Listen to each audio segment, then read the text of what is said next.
ಕಳಿಸಿದ್ರೇನ್ರಿ? ಹೌದು. ಅಲ್ರಿ, ನಿಮ್ಗೆ ಸ್ವಲ್ಪನ ತಿಳಿದಿಲ್ಲ ಏನ್ರಿ? ನಮ್ಮದೇ ಆದಂಥ ಸಂಸಾರ ಮಕ್ಕಳಾರ ಇನ್ನು ಎಷ್ಟು ದಿನ ಅಂತ ಕಳಿಸ್ತೀರಿ? ಅವ್ರ ತಿಪ್ಪಲ ಅವರಿಗೆ ಅವ್ರು ನೋಡ್ಕೋತಾರ. ಇನ್ಮೇಲೆ ಕಳ್ಸಕ್ಕೆ ಹೋಗ್ಬೇಡ್ರಿ. ಹೆಂಗೆ ಮಾತಾಡ್ತಿದ್ ನೀನು? ನಮ್ಮನ್ನು ಓದಿಸ್ಬೇಕಾದ್ರೆ ನಮ್ಮ ಅಪ್ಪ ಅಮ್ಮ ಭಾಳ ಕಷ್ಟಪಟ್ಟಾರ. ನಿನಗೇನು ಗೊತ್ತದ ಹೇಳೋದು? ನೋಡ್ರಿ, ಇನ್ಮೇಲೆ ದುಡ್ಡು ಕಳಿಸ್ತಿದ್ರ ನಾನು ನಮ್ಮ ತವ್ರ ಮನೆಗೆ ಹೋಗ್ಬಿಡ್ತೀನಿ ನೋಡ್ರಿ. ಯಾವಾಗ ನೋಡ್ರಿ ಅಪ್ಪ ಅಮ್ಮ ಇದೇ ಆಯ್ತು ನಿಮ್ಮದು.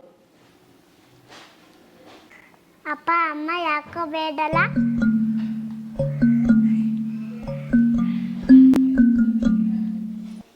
ಹಲೋ ಅಮ್ಮ, ಆರಾಮಿದ್ಯಾ?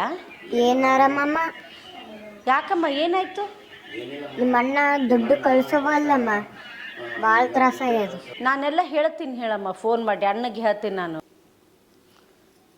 ಹಲೋ ಅಣ್ಣ. ಏನಮ್ಮ? ಯಾಕಣ್ಣ ಅಪ್ಪ ಅಮ್ಮಗೆ ದುಡ್ಡೇ ಕಳ್ಸವಲ್ಲಿ ಅಂತ? ಅವ್ರಿಗೀಗ ವಯಸ್ಸಾಗಿದ್ದ, ನೀನು ನೋಡಲಿಲ್ಲ ಅಂದ್ರೆ ಯಾರು ನೋಡ್ತಾರ? ಏನು ಮಾಡೋದಮ್ಮ, ನಿಮ್ಮ ಅತ್ತಿಗೆ ಈ ದುಡ್ಡು ಕಳಿಸಿದ್ರೆ ನಮ್ಮ ಮನೆ ಬಿಟ್ಟು ಹೋಗ್ತೀನಿ ಅನ್ನಕತ್ತಾಳ.